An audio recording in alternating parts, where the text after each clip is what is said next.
I stare at the pregnancy test in my trembling hands, watching those two pink lines mock everything I thought I knew about my life. The bathroom feels like it's spinning around me. Maya, you okay in there? David's voice comes through the door, warm and concerned like always. Just a minute. I call back, my voice cracking. I shove the test into my purse and splash cold water on my face. My reflection looks guilty already. When I open the door, David's there with that smile that makes my heart break a little more each day. 3 years together, and he still looks at me like I'm his whole world. You've been in there forever, he says, kissing my forehead. Everything all right, just tired from work. The lie tastes bitter. I've been lying for 3 months now, ever since Chicago. Ever since Marcus. Well, I made dinner reservations at Romano's for Friday, David says, wrapping his arms around me. I thought we could celebrate your promotion. I lean into him, breathing in his familiar scent, wondering how many more moments like this I have left. That sounds perfect. But nothing's perfect anymore. Not since that conference. Not since I drank too much wine and let that charming stranger with dark eyes and smooth words convince me I deserved one night of freedom. One night that's now growing inside me. David, I whisper against his chest. Yeah? The words are right there. I'm pregnant and it's not yours, but they won't come out. Instead, I say, I love you. I love you too, Maya. More than anything. More than anything, those words twist the knife deeper because I know that in about 7 months, when this baby comes out looking nothing like him, he'll know the truth, unless I find a way to make this work. That night, lying next to him while he sleeps peacefully, my mind races through impossible scenarios. Maybe if we got married quickly. Maybe if I could convince him the baby came early. Maybe, somehow I could build a life on this lie. The plan forms slowly, desperately. It's insane, but I'm drowning, and even a broken life preserver looks like salvation. I can't sleep. I whisper to the darkness of our bedroom. It's been 4 days since the test, and I haven't had more than 2 hours of sleep at a time. David shifts beside me. Bad dreams again? If only they were just dreams. Something like that. During the day, I rehearse conversations in my head. David, what would you say if I proposed to you? David, how do you feel about starting a family soon? David, would you marry me tomorrow? But every imagined conversation ends with him asking why, and I have no good answers that don't involve confessing everything. By Thursday, I've made my decision. I slip out during lunch and buy a simple silver ring from the jewelry store downtown. My hands shake as I hand over my credit card. Special occasion? The saleswoman asks cheerfully. You could say that. Friday night at Romano's. I can barely touch my food. David keeps asking if I'm feeling okay, and I keep lying. Maya, you're scaring me, he says, reaching across the table. You've been acting strange all week. What's going on? This is it. This is my moment. I slide out of my chair and drop to one knee right there in the restaurant. Other diners start to notice, pulling out phones to record. David Martinez, I say, my voice shaking, will you marry me? The ring box trembles in my hands. David's face goes completely white, and for a terrifying moment, I think he's going to say no right here in front of everyone. Maya, he whispers, what are you doing? I'm proposing to the man I want to spend my life with, I say loud enough for our audience to hear. But my real message is in my eyes. Please, please save me from this mess I've made. David stares at me for what feels like hours. The restaurant has gone quiet, except for the soft clicks of phone cameras. Why now? He asks, his voice so quiet, only I can hear. Maya, why now? What's really going on? The question hits me like a physical blow. He knows. Somehow, he knows something's wrong. I love you, I stammer. I want to start our life together. I want to have your babies and grow old with you, and… Maya, his voice stops my rambling. Stand up. I stand on shaking legs, still holding the ring box. David takes my hands, and I can feel how cold mine are compared to his. Let's talk about this at home, he says gently. The drive home is silent, except for the radio playing love songs that now sound like funeral music. Once we're inside, David sits heavily on our couch. Maya, I need you to be honest with me, he says. What's really going on?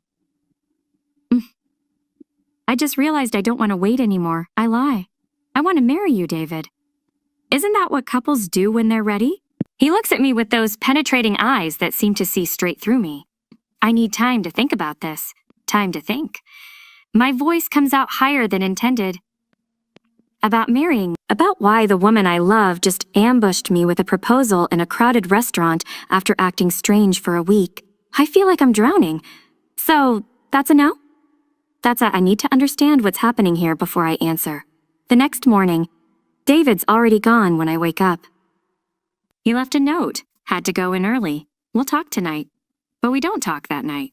Or the next night. David starts coming home later, taking phone calls in the other room, disappearing for hours on weekends. Where have you been? I ask when he comes home at 10 p.m. on Tuesday. Work stuff, he says, not meeting my eyes. Since when does marketing require 10-hour days? Since I got assigned to a special project. The lies roll off his tongue so easily. I should recognize the technique. I've been using it myself for months. Wednesday morning, I throw up twice before leaving for work. I tell myself it's just stress, but I know better. Maya, you look terrible. Maya, you look terrible, Sarah says when I meet her for lunch. There's getting sick. Sarah's been my best friend since college. If anyone can help me figure out what's wrong with David, it's her. I proposed to David last week, I tell her. You what? She nearly chokes on her salad. When were you going to tell me? It just happened. But now he's acting weird, and I don't know what to do. Weird how?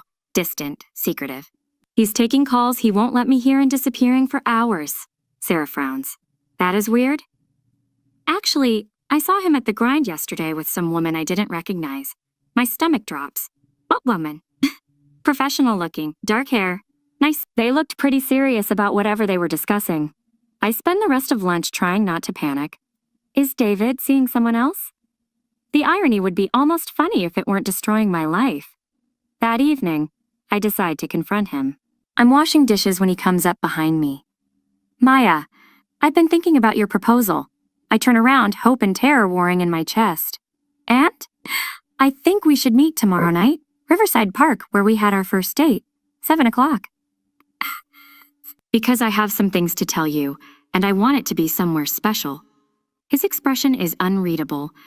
There are things you don't know about me, Maya. Just like there are things I don't know about you. The way he emphasizes the last part makes my blood freeze.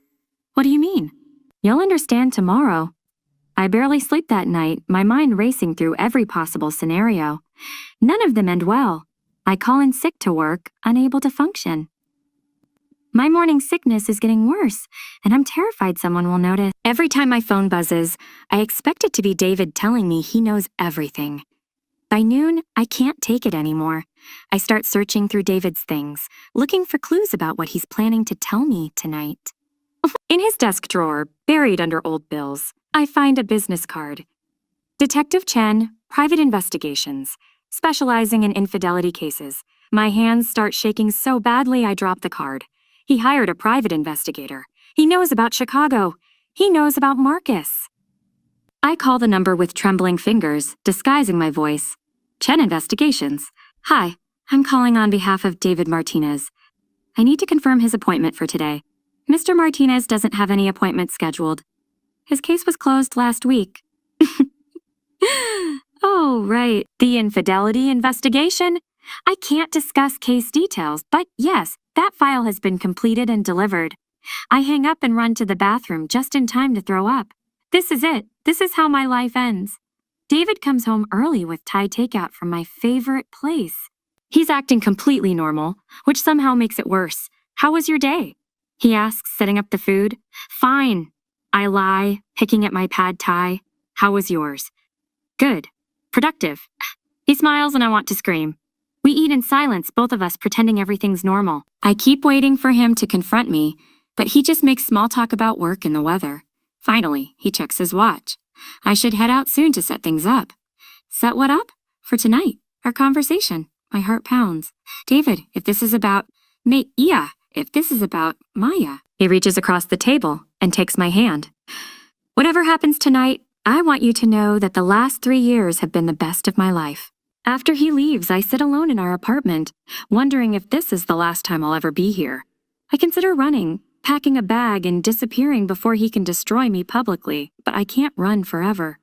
Eventually, this baby will be born, and David will know the truth anyway. I might as well face it now. Riverside Park looks different in the evening light. Softer somehow, but maybe that's just my fear making everything seem dreamlike.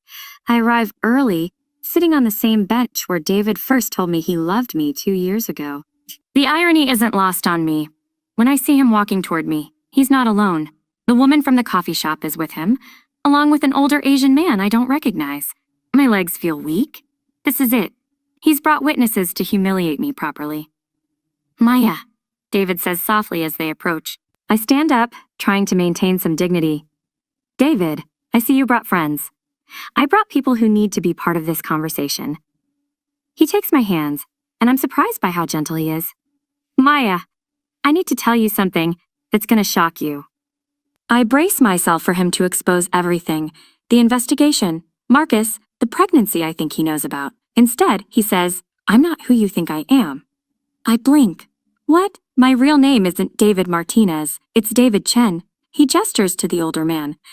This is my brother, Detective Chen. The private investigator is his brother. My mind reels, trying to process this information. 3 years ago, I was working undercover for the FBI, David continues.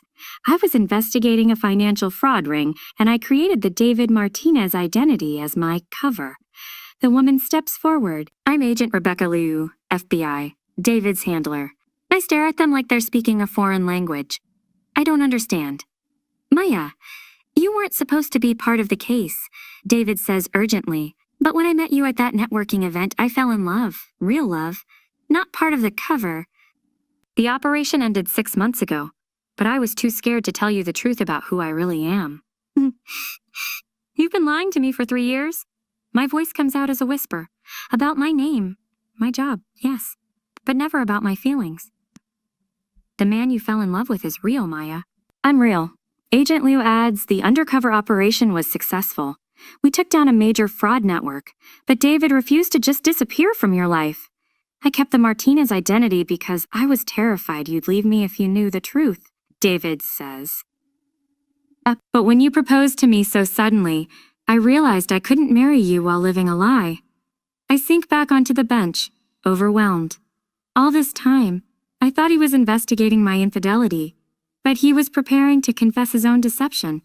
Maya, David kneels in front of me, taking my hands.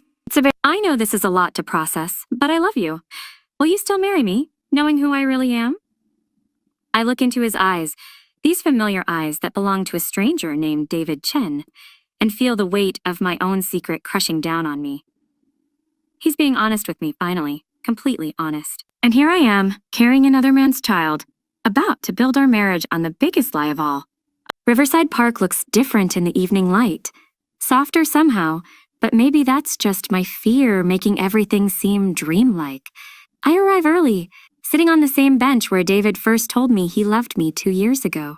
The irony isn't lost on me. When I see him walking toward me, he's not alone. The woman from the coffee shop is with him, along with an older Asian man I don't recognize. My legs feel weak. This is it. He's brought witnesses to humiliate me properly. Maya, David says softly as they approach. I stand up, trying to maintain some dignity. David, I see you brought friends. I brought people who need to be part of this conversation. He takes my hands, and I'm surprised by how gentle he is. Maya, I need to tell you something that's going to shock you.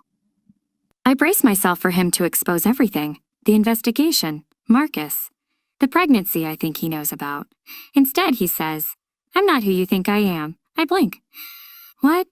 My real name isn't David Martinez. It's David Chen. He gestures to the older man. This is my brother, Detective Chen. The private investigator is his brother? My mind reels, trying to process this information. 3 years ago, I was working undercover for the FBI. David continues. I was investigating a financial fraud ring, and I created the David Martinez identity as my cover. The woman steps forward. I'm Agent Rebecca Liu, FBI, David's handler. I stare at them like they're speaking a foreign language. I don't understand. Maya, you weren't supposed to be part of the case, David says urgently. But when I met you at that networking event, I fell in love. Real love, not part of the cover. The operation ended 6 months ago, but I was too scared to tell you the truth about who I really am. You've been lying to me for 3 years? My voice comes out as a whisper. About my name, my job, yes, but never about my feelings. The man you fell in love with is real, Maya. I'm real. Agent Liu adds, the undercover operation was successful. We took down a major fraud network. But David refused to just disappear from your life. I kept the Martinez identity because I was terrified you'd leave me if you knew the truth, David says. But when you proposed to me so suddenly, I realized I couldn't marry you while living a lie. I sink back onto the bench, overwhelmed. All this time, I thought he was investigating my infidelity, but he was preparing to confess his own deception. Maya, David kneels in front of me, taking my hands. I know this is a lot to process, but I love you. Will you still marry me, knowing who I really am? I look into his eyes, these familiar eyes that belong to a stranger named David Chen, and feel the weight of my own secret crushing down on me. He's being honest with me, finally, completely honest. And here I am, carrying another man's child, about to build our marriage on the biggest lie of all. I spend the night at Sarah's, crying, until I have no tears left. I can't believe David was undercover FBI. Sarah says, bringing me another cup of tea. That's like something out of a movie. That's not the point, I sob. The point is, I've ruined everything. Maybe if you give him time, Sarah. I tried to trick him into marriage while pregnant with another man's baby. There's no coming back from that. Over the next few days, David doesn't respond to my calls or texts. I know he's told his family everything and canceled their visit to meet me. The morning sickness is getting worse. I throw up 3 times before noon on Thursday and have to leave work early. That evening, I make a decision. I can't keep this baby. I can't be a single mother carrying the constant reminder of the worst mistake I ever made. But as I sit in the parking lot of the clinic Friday morning, I can't make myself go inside. My phone buzzes with a text from David. Can you meet me at the grind at 2 p.m.? Hope flutters in my chest. Maybe he's had time to think. Maybe we can work this out somehow. When I arrive at the coffee shop, David's already there with Agent Liu. They both look serious, and my heart sinks. Are you serving me with legal papers or something? I ask, sitting down. Maya, we need to talk to you about Marcus, Agent Liu says. The mention of his name makes me feel sick. What about him? Agent Liu opens a folder and slides a photo across the table. It's definitely Marcus, but it's a mugshot. Marcus Rodriguez is a person of interest in an ongoing federal investigation, she explains. He targets women at business conferences for identity theft and financial fraud. I stare at the photo, my mind reeling. What? The conference you attended was investigating irregularities in your company's accounts, David adds quietly. Marcus specifically targets women who work for companies under federal investigation. Are you saying... I can't finish the thought. We believe you were deliberately targeted, Agent Liu confirms. He has a pattern of seducing women to gain access to sensitive information. The room starts spinning. What I thought was a random, drunken mistake was actually a calculated professional con. Maya, David says, his voice gentler than it's been since that night in the park. This doesn't excuse what happened between us, but it does explain some things. I look at him, seeing something that might be understanding in his eyes. What does this mean? It means we both need to figure out who we really are, David says, without all the lies and manipulations. I don't understand, I say, still staring at Marcus's mugshot.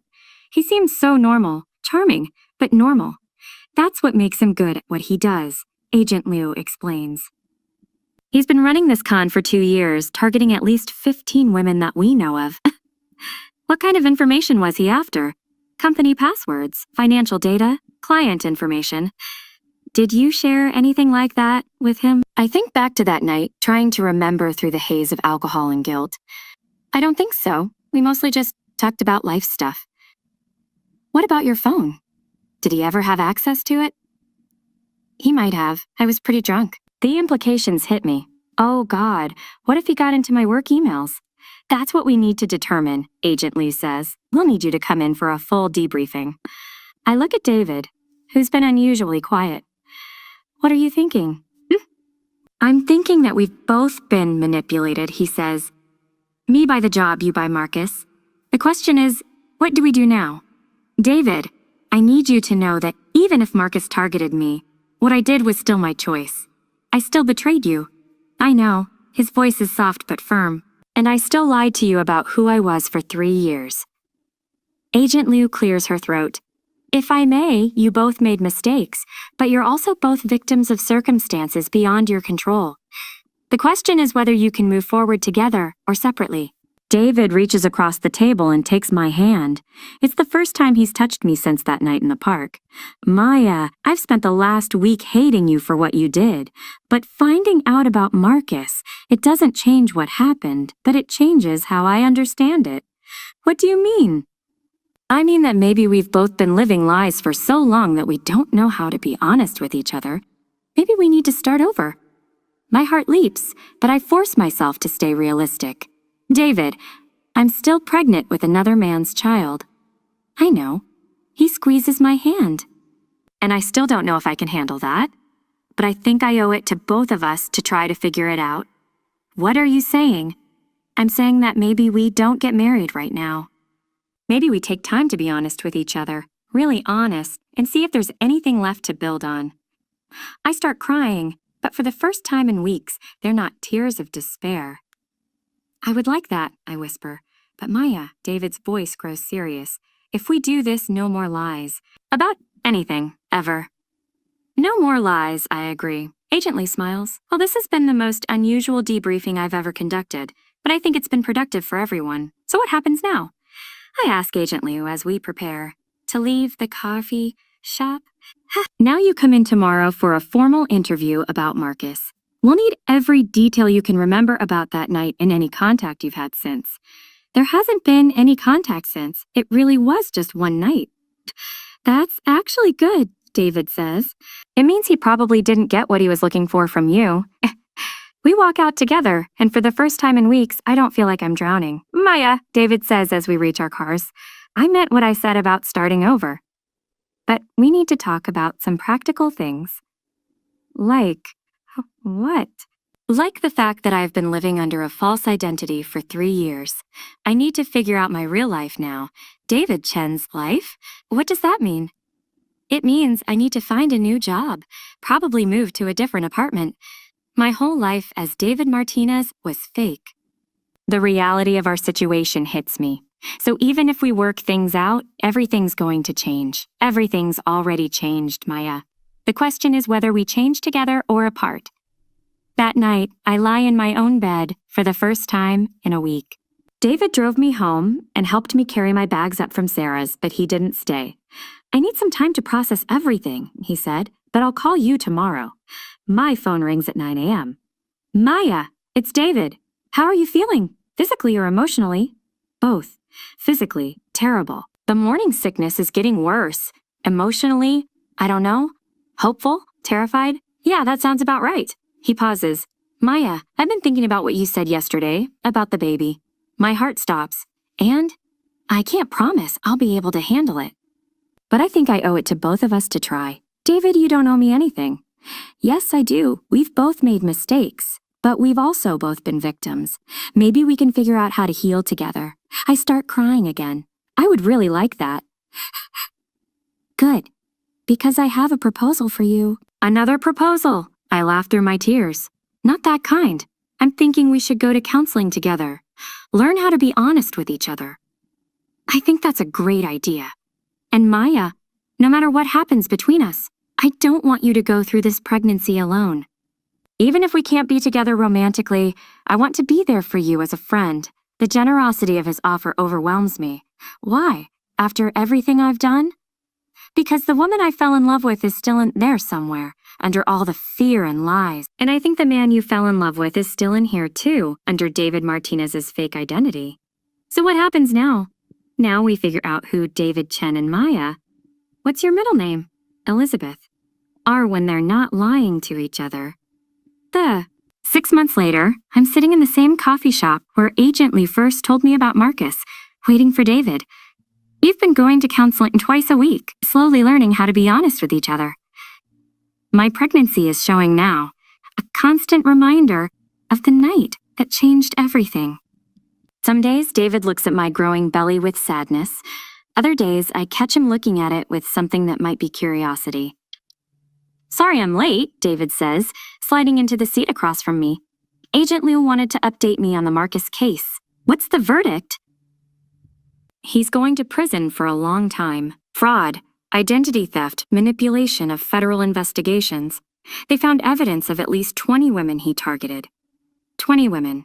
Boy, if he, shaking my head. I can't believe I was so naive. You weren't naive, Maya. You were human. He was a professional. David looks different now. David looks different now. He's grown a beard and started wearing glasses. His real prescription, not the fake ones David Martinez wore. He looks more like himself, if that makes sense. I have something to tell you. He says, my heart skips. After 6 months of painful honesty, I still get nervous when he has announcements. Good something or bad something? I think, good something? He reaches across the table and takes my hand. I've been offered a job with the FBI white-collar crime unit. It's what I've always wanted to do, but it would mean moving to D.C. Congratulations, I say, trying to sound happy while my heart breaks. That's amazing. Maya, I want you to come with me. I stare at him. What? Not as my girlfriend. Not as anything other than what we are right now, two people figuring things out together. But I don't want to do this alone, and I don't want you to go through the rest of this pregnancy alone either. David, are you sure? This baby isn't yours. I know, he squeezes my hand. But you are. Or you could be, if we keep doing this work together. What about when the baby comes? I don't know, he admits. I honestly don't know if I can raise another man's child, but I know I don't want to walk away without finding out. I look at this man who has every reason to hate me, but is instead offering me a future I never thought I'd have. Yes, I whisper. Yes. Yes, I'll come to DC with you. Yes, I want to keep figuring this out together. David smiles, the first real smile I've seen from him since that night in the park. Maya Elizabeth, I have one more thing to tell you. I love you. Not the lies, not the fake versions of ourselves, but you. The real you. Even pregnant with another man's baby. Especially pregnant with another man's baby, because you had the courage to tell me the truth, even when it would have been easier to keep lying. I start crying, but they're good tears this time. I love you too, David Chen, and I promise, no more lies. No more lies, he agrees. We sit there holding hands across the table, two people who've learned the hard way that love isn't about perfect people living perfect lives. It's about imperfect people choosing to be honest with each other, even when the truth is messy and complicated and scary. My phone buzzes with a text from my doctor. Ultrasound appointment confirmed for next week. I show David the message. Want to come with me? He takes a deep breath, and I can see him making the choice to step into this uncertain future with me. Yes, he says, I want to come with you. And for the first time in months, I believe that maybe, somehow, everything is going to be okay.